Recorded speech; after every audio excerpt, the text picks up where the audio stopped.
भारत का मुसलमान आज ऐसे पायदान पे खड़ा है कि कोई भी पॉलिटिकल पार्टी या नेता खुलकर मुसलमानों की बात नहीं कर सकते हैं, खुलकर मुसलमानों के साथ खड़े नहीं रह सकते हैं, क्योंकि उनको डर है कि एक समाज का वोट मुझे नहीं मिलेगा अगर मैंने मुसलमानों की बात की, अगर मैं मुसलमानों के साथ खड़ा रहा। यही वजह है कि दिल्ली के डिप्टी सीएम मनीष सिसोदिया से जब ये पूछा जाता है कि आप गुजरात आकर बिल्किस बानो पर बात क्यों नहीं करते हैं, आप गुजरात आकर मुसलमानों पर बात क्यों नहीं करते हैं, तो दिल्ली के डिप्टी सीएम मनीष सिसोदिया ने बड़े आसानी से यह बात कह दिया कि हम शिक्षा पर बात करना चाहते हैं, हम रोजगार पर बात करना चाहते हैं, हम बिल्किस बानो पर बात नहीं करना चाहते हैं, हम मुसलमानों पर बात नहीं करना चाहते। गुजरात में आकर के आप बिल्किस बानो की बात नहीं करते, आप मुसलमानों की बात नहीं करते हैं, ऐसी कोई सॉफ्ट हिंदुत्व पे चल रही है, आप ये आरोप आप पे लग रहा है। हम लोग शिक्षा पे चल रहे हैं, स्कूल अस्पताल पे चल रहे हैं, नौकरियों पे चल रहे हैं, हमको इससे मतलब है, जिसको जिससे मतलब है वो उस पर बात कर रहा है। तो इस बातों से मुसलमानों की नजरें अभी तक खुली या नहीं खुली है?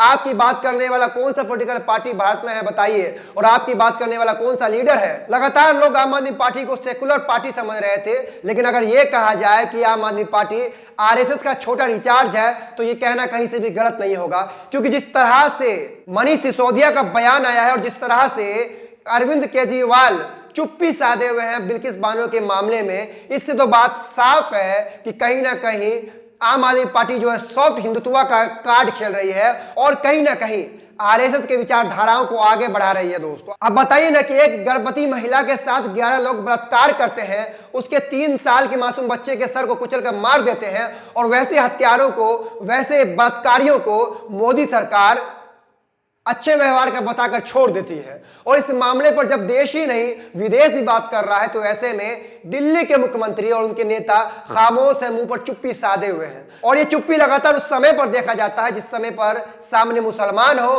सामने पीड़ित मुसलमान हो, तो केजरीवाल के मुंह पर चुप्पी लग ही जाती है। यही अरविंद केजरीवाल है, यही आम आदमी पार्टी है और यही मनीष सिसोदिया है। जब निर्भया कांड हुआ था तो इन्होंने जोर शोर से आवाज उठाया था, आंदोलन किए थे, और आज ये कह रहे हैं कि हमें बलात्कारियों पर बात नहीं करना, हमें रेप की पीड़िता पर बात नहीं करना, हमें शिक्षा रोजगार पे बात करना है। तो बताइए ना साहब, उस वक्त आपने क्यों बात किया था निर्भया केस के बारे में? मैं ये नहीं कहता हूं कि आपने बात किया तो ये गलत था, मैं ये कहना चाह रहा हूं कि क्या बिल्किस बानो एक मुसलमान है तो उसका मुसलमान होना इतना गलत हो गया कि कोई भी नेता, कोई भी पॉलिटिकल पार्टी बिल्किस बानो पे हुए अत्याचार पर खुलकर बोल नहीं रहे, खुलकर बात नहीं कर रहे? अरविंद केजरीवाल का एक ट्वीट पढ़ के मैं बताता हूं। ये ट्वीट जो है 7 जनवरी 2020 का है। अरविंद केजरीवाल लिखते हैं, निर्भया रेप के दोषियों के खिलाफ डेथ वारंट जारी होने पर लोगों को कुछ संतोष हुआ, 7 साल लग गए, इस व्यवस्था को बदलना होगा, ऐसी व्यवस्था लागू करनी होगी कि बलात्कारियों को 6 महीने में फांसी होनी चाहिए। यही अरविंद केजरीवाल, यही मनीष सिसोदिया, यही आम आदमी पार्टी आज बिल्किस बानो पर बोलने के लिए तैयार नहीं है। बिल्किस बानो पर जब सवाल पूछे जा रहे हैं तो जवाब किस तरह से मिल रहा है आपने साफ सुन लिया है दोस्तों। तो बताइए, कैसे नहीं कहा जाए कि आम आदमी पार्टी भी आरएसएस का एक छोटा रिचार्ज है? आप एक तरफ खुलकर रेप पीड़िता की बात कर रहे हैं, आप एक तरफ खुलकर रेपिस्टों को फांसी देने की बात कर रहे हैं, वो दूसरी तरफ जहां मुस्लिम महिला पीड़िता है, जहां मुस्लिम महिला के साथ बलात्कार हुआ, तो आप उनके लिए एक शब्द बोलने को तैयार नहीं है। आप हवाला देते हैं शिक्षा की, आप हवाला देते हैं रोजगार की, आप हवाला देते हैं स्वास्थ्य की। तो बताइए ना साहब, ऐसी शिक्षा किस काम की है जो शिक्षा गलत को गलत और सही को सही बोलने से रोके, जो शिक्षा गलत और सही के अंतर को बता ना पाए, समझा ना पाए? और एक ट्वीट आपको पढ़ के बताता हूं, जो ट्वीट आपको सुनना और समझना बेहद जरूरी है। पत्रकार प्रशांत कनौजिया लिखते हैं, मुसलमानों दलितों को यह जान लेना चाहिए कि भाजपा और आम आदमी पार्टी हिंदुत्व पार्टी है। शराब घोटाले के आरोपी मनीष सिसोदिया के लिए पूरी पार्टी धरना देती है, लेकिन अमानतुल्लाह खान की गिरफ्तारी पर शांत, उसके बाद राजेंद्र पाल गौतम जी पर पुलिस पूछताछ करती है, उस पर भी ये चुप रहती है। ये आरएसएस का छोटा नहीं मोटा रिचार्ज है। इस मामले पर जाकिर अली त्यागी पत्रकार लिख रहे हैं, सुनेगा कौन मेरी चाक दामानी का अफसाना, यहां सब अपने अपने पैरहन की बात करते हैं। दिल्ली के डिप्टी सीएम ने साफ कह दिया है कि हमें बिल्किस बानो और मुसलमानों से कोई मतलब नहीं है। यानी मनीष ने यह साफ कर दिया है कि उनके दोषियों की रिहाई का स्वागत करती है क्योंकि पीड़ित मुस्लिम है।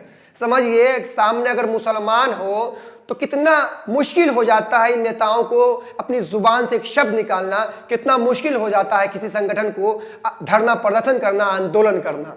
इस मामले पर आगे पत्रकार श्याम मीरा सिंह लिख रहे हैं, यह तर्क गलत है कि आम आदमी पार्टी भाजपा की कार्ड के लिए मुस्लिमों के मुद्दों पर चुप रहती है।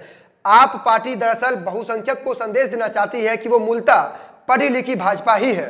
कल ये जिनके वोट लेकर सरकार में आएंगे, उन्हें खुश रखने के लिए ये आगे भी मुसलमानों के शोषण पर नहीं बोलेंगे। ट्विटर पर एक मसूद जमा अंसारी लिख रहे हैं, संघ के छोटे रिचार्ज का छोटा भाई गुजरात में रेप के आरोपियों की रिहाई पर कुछ नहीं बोला और हवाला शिक्षा का दे रहा है। ये किस शिक्षा की बात कर रहे हैं? जो शिक्षा गलत को गलत कहना ना सिखाए, रेपिस्ट को बरी किए जाने को बुरा ना कहे, उस शिक्षा का भला क्या काम?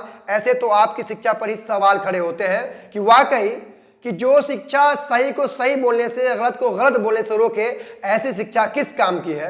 किस तरह से गुजरात में एक गर्भवती महिला के साथ 11 लोग बलात्कार करते हैं और उसके 3 साल के मासूम बच्चे के सर को कुचलकर मार देते हैं, लेकिन भाजपा क्या करती है? उन 11 दोषियों को रिहा कर देती है, ये बताकर कि वो अच्छे व्यवहार के थे।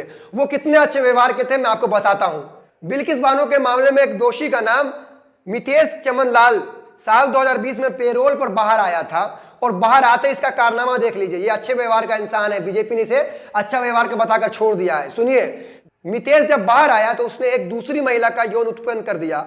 ये केस भी अभी चल ही रहा है। बताइए, बिल्किस बानो के साथ बलात्कार करने के बाद ये मितेश जेल जाता है और जब जेल से ये पेरोल पर बाहर आता है तो फिर से एक महिला के साथ उत्पीड़न करता है, यौन उत्पीड़न करता है और फिर ये भी मामला इसका कोर्ट में चल ही रहा है और इसे भाजपा बताती है कि अच्छे व्यवहार का इंसान है।